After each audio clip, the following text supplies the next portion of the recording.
আজকের ক্লাসে আলোচনা করব কর্কটক কালসর্পযোগ কখন হয়। বিগত কয়েকদিন আগে আপনাদের বাকি কালসর্পযোগ নিয়ে আলোচনা করেছি। আজকে আলোচনা করব কর্কটক কালসর্পযোগ কখন হয়।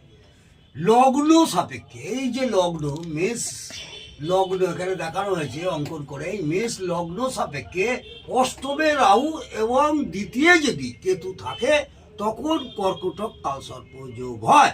কিভাবে করবেন? লগ্নের সেকেন্ড হাউসে দেখুন কেতু বসে আছে, আর এখান থেকে গড়লে পরে এই বৃশ্চিকের ঘরে রাহু বসে আছে, অর্থাৎ অষ্টম ঘরে রাহু বসে থাকে, তখন কর্কটক কালসর্পযোগ আমরা ধরি বা এটাই হয়। আমি এখানে লিখেও দেখিয়েছি, অষ্টম ঘর থেকে দ্বিতীয় ঘর পর্যন্ত হওয়ার যোগকে কর্কটক কালসর্পযোগ বলা হয়। এর প্রতিকার কি? এর প্রতিকার প্রত্যেক দিন সম্ভব হলে শিবলিঙ্গের সামনে বসে মহামৃত্যুঞ্জয় পাঠ করবেন 108 বার, তাহলে অনেকটাই কর্কটক কালসর্প থেকে মুক্তি পাওয়া যাবে।